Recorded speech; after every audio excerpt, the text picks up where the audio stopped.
Shalom Bapak Ibu Saudaraku yang terkasih dalam Tuhan kita Yesus Kristus. Kita bertemu lagi dalam renungan malam di hari Sabtu 19 Maret tahun 2022. Di akhir pekan ini kita bersama tetap dibimbing dan disertai oleh Tuhan, dan kita masih diberikan kasih dan kemurahan Tuhan. Oleh sebab itu dalam rangka ucapan syukur, mari bersama kita berdoa. Ya Bapa dalam kerajaan sorga, tak henti-hentinya kami mengucap syukur atas kebaikan Tuhan yang dari hari ke hari boleh kami rasakan. Kami boleh dihantar Tuhan dalam akhir pekan kami. Kami boleh diantar Tuhan untuk boleh menikmati karya Tuhan di sepanjang hari ini. Terima kasih ya Bapa, terima kasih.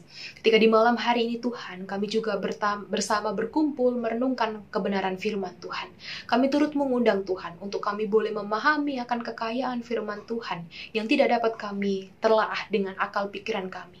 Tapi karena hikmat dan pimpinan dan roh Tuhan, kami boleh memahami dengan iman dan percaya di dalam firman Tuhan. Oleh sebab itu ya Tuhan, berfirmanlah, karena kami siap mendengarkan. Amin. Saudara yang terkasih dalam Tuhan Yesus, pembacaan Alkitab kita di malam hari ini terambil dari Injil Markus pasal 12, ayat yang ke-18 hingga ayat 27. Injil Markus pasal 18 Injil Markus pasal 12 ayat 18 hingga ayat 27, demikianlah firman Tuhan. Datanglah kepada Yesus beberapa orang Saduki yang berpendapat bahwa tidak ada kebangkitan. Mereka bertanya kepadanya, "Guru, Musa menuliskan perintah ini untuk kita. Jika seorang yang mempunyai saudara laki-laki mati dengan meninggalkan seorang istri, tapi tidak meninggalkan anak, saudaranya harus kawin dengan istrinya itu dan membangkitkan keturunan bagi saudara-saudaranya itu." Adalah 7 orang bersaudara. Yang pertama, kawin dengan seorang perempuan dan mati dengan tidak meninggalkan keturunan. Lalu yang kedua juga mengawini dia, mati dengan tidak meninggalkan keturunan. Demikian juga dengan yang ketiga. Dan begitulah seterusnya. Ketujuhnya tidak meninggalkan keturunan. Dan akhirnya, sesudah mereka semua, perempuan itu pun mati. Pada hari kebangkitan, bila mana mereka bangkit, siapakah yang menjadi suami perempuan itu? Sebab ketujuhnya telah beristrikan dia. Jawab Yesus kepadanya, "Kamu sesat, justru karena kamu tidak mengerti kitab suci maupun kuasa Allah. Sebab apabila orang bangkit dari antara orang mati, orang tidak kawin dan tidak dikawini, melainkan hidup seperti malaikat di surga. Dan juga tentang kebangkitan orang-orang mati, tidaklah kamu baca dalam kitab Musa, dalam cerita tentang semak duri, bagaimana bunyi firman Allah kepadanya, 'Akulah Allah Abraham, Allah Ishak, Allah Yakub.' Ia bukanlah Allah orang mati, melainkan Allah orang hidup. Kamu benar-benar sesat." Demikianlah pembacaan Alkitab kita di malam hari ini. Saudaraku yang terkasih dalam Tuhan, salam kasih Kristus untuk kita semua. Jika kita mengikuti perenungan pagi tadi, dalam SBU dijelaskan bahwa Yesus berhadapan dengan pertanyaan tentang pajak yang ditanyakan oleh orang-orang Farisi dan orang ahli Taurat. Pada perenungan di malam hari ini, kembali dilanjutkan, ada kelompok kedua yang memiliki pertanyaan untuk Yesus. Kelompok ini adalah orang Saduki. Mereka adalah orang bangsawan yang berasal dari keluarga imam dan sangat fanatik terhadap pandangannya. Jumlah mereka sebenarnya sedikit, tapi pengaruh mereka sangat besar hingga banyak menduduki posisi penting dalam kepemimpinan bangsa. Orang Saduki dikatakan ia tidak percaya kepada kebangkitan. Mungkin karena kebangkitan itu tidak tercatat di dalam kitab Taurat atau dalam perjanjian lama. Mereka percaya ketika tubuh mati, ya jiwa pun mati. Nah, dalam perikop pembacaan kita, ada 2 pertanyaan orang Saduki mengenai kematian, yaitu bagaimana kehidupan setelah kematian di ayat 19 hingga ayat 25. Dan bagaimana kebangkitan itu sendiri, ayat 26-27. Nah, maka pertanyaan ini diajukan kepada Yesus ini bermaksud untuk mengolok-olok Yesus. Orang Saduki mempertanyakan dengan fanatik tentang apa yang akan terjadi setelah kebangkitan orang mati, yaitu apa yang akan terjadi dengan 7 suami dan seorang perempuan yang masih hidup, bahkan akhirnya perempuan ini pun mati. Nah, mereka mempertanyakan siapa sebenarnya suami tersebut ketika mereka ketika mereka sudah mati semua. Nah, ia memiliki 7 suami dan ke-7 suami pun itu telah tiada. Nah, Inilah pertanyaan akal logika yang mungkin orang Saduki tidak bisa menemukan jawaban. Maka sebab itu dikatakan kamu masih sesat, Yesus katakan. Nah saudaraku, tapi apa jawaban Yesus? Keadaan setelah kebangkitan tidak lagi sama seperti kehidupan sebelum kematian. Keadaan setelah kebangkitan lebih tertuju pada persekutuan bersama dengan Allah. Ini poin pentingnya.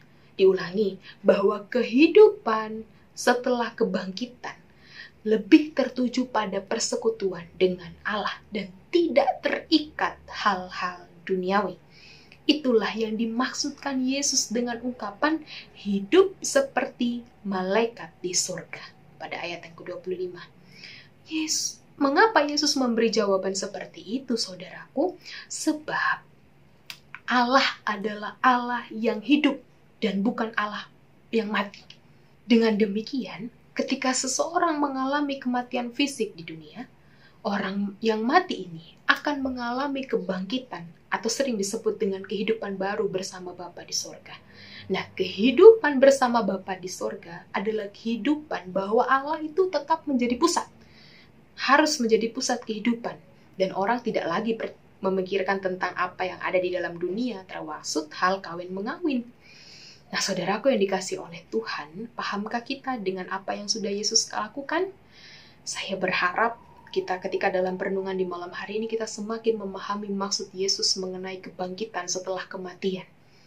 Jika tidak, kita sama saja seperti orang Saduki yang masih belum mengenal siapa Yesus sebenarnya dan masih mengukur, masih mempertanyakan hal-hal yang tidak manusiawi dengan akal pikiran kita.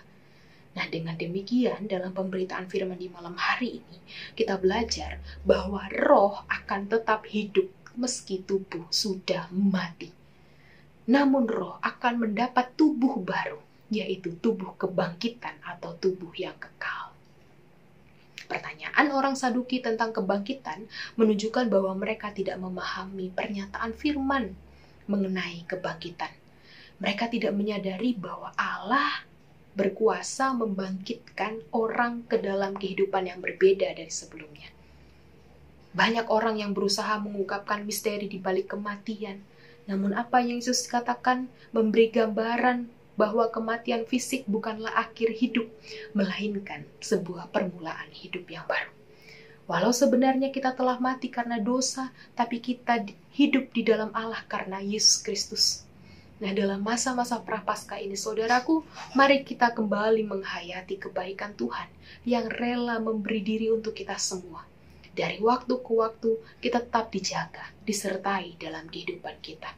Dengan demikian, sudah seharusnya kita menaruh Yesus sebagai yang utama, sebagai yang prioritas, karena Yesuslah Tuhan teladan bagi kita semua.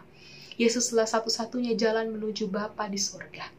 Yesuslah satu-satunya yang menyediakan tempat kita bagi di surga nanti.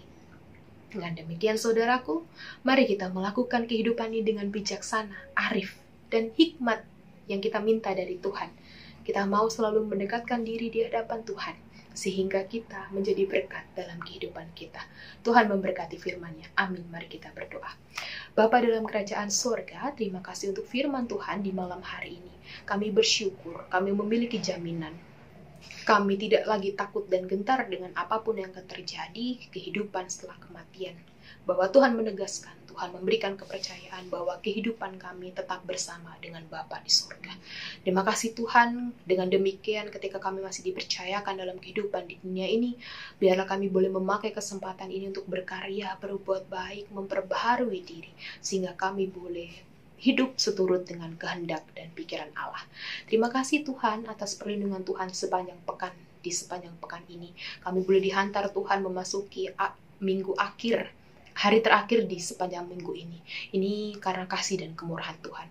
Ketika kami di esok, kami akan kembali beribadah, persiapkan hati dan pikiran kami sehingga kami boleh datang dalam ibadah hari Minggu dengan sukacita bersama dengan keluarga dan hikmat dari Tuhan. Indor dan syukur kami Tuhan, kehidupan kami sepenuhnya, istirahat malam kami, keadaan tubuh kami, apapun yang kami alami, kami mau serahkan ke dalam tangan Tuhan.